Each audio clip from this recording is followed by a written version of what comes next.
AMLO es AMLO, no Chávez ni Allende. Las alegorías son útiles hasta que dejan de serlo. Luego pueden convertirse en una pesada rémora.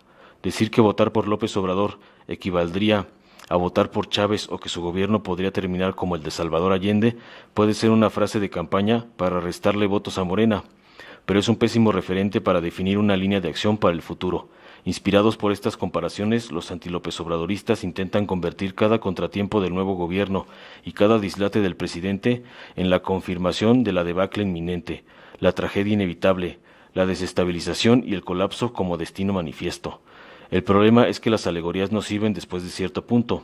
No, el gobierno de la 4T no va a ser objeto de un golpe militar, como sucedió en el Chile de Allende, entre otras cosas porque a diferencia del médico socialista, López Obrador está cuidando al máximo la relación con Estados Unidos, y eso por no hablar de su ostensible alianza con el ejército, los dos factores que pusieron fin al gobierno socialista chileno. Y tampoco le apostaría a la descomposición económica que ha arrasado con la vida económica y social de Venezuela. Como es bien sabido, el gobierno de AMLO ha seguido con mayor ahínco que sus predecesores políticas financieras propias de un gobierno neoliberal, restricción del gasto, achicamiento de la burocracia, control de la inflación, vigilancia de la deuda externa, los 4 jinetes apocalípticos que desgraciaron a la economía venezolana. AMLO tampoco ha sido proclive a la expropiación de empresas privadas o a la represión de grupos sociales y por cada gran empresario ofendido ha tenido el tino de congraciarse con otro de similar envergadura. No es Venezuela lo que estamos presenciando en México. Los adversarios de la 4T ostentan la palabra recesión como un conjuro para invocar la debacle económica que se nos viene encima por el simple hecho de que no ha habido crecimiento en los 2 primeros trimestres del sexenio de López Obrador. Pero es un dato que asusta mucho menos cuando se le pone en contexto. Primero, porque los analistas concuerdan que el segundo semestre será positivo y permitirá alcanzar una tasa que ronde entre el 1% y el 0.8%. Nada para presumir ciertamente, pero no es que los sexenios anteriores hayan sido muy diferentes. El primer año de Zedillo y el primer año de Fox, la economía decreció menos 6.4% y menos 0.4% respectivamente. A Calderón le fue momentáneamente mejor, con un primer tramo de 2.3%, pero 2 años más tarde sufrió la terrible crisis del 2008 con una caída de menos 5.3%. Incluso Peña Nieto y su arranque en medio de fanfarrias por el Pacto por México apenas produjo una tasa de 1.4% en sus primeros 12 meses. Las cifras de López Obrador en este año no son para hacer fiestas, pero tampoco para invocar funerales, como han querido hacerlo los agoreros del fracaso.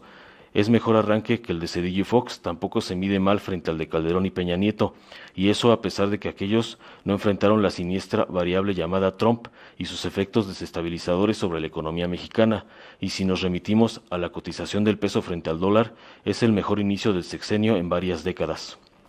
No es mi intención citar solo las buenas para compensar a los que exclusivamente se fijan en los negros del arroz. No se trata de sesgar virtudes donde otros solo ven defectos. Me parece que López Obrador ha cometido errores y algunas de sus actitudes alimentan el pesimismo de los mercados financieros. Sus encuestas a mano alzada para tomar decisiones de obra pública, la decisión de cancelar la construcción en marcha de un aeropuerto o su belicosidad verbal para con sus adversarios y críticos son aspectos que seguramente han afectado la confianza de los inversionistas y tienen un impacto en la actividad económica. Él mismo se pudo haber hecho un favor evitándose algunas fricciones innecesarias.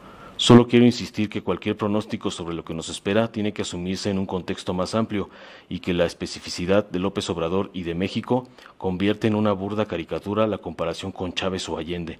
En todo caso, los que creen que las fallas de la 4T o las peculiaridades del presidente provocarán el fin de su régimen me parece que han terminado por ser víctimas de las conversaciones circulares de los ambientes en los que se mueven.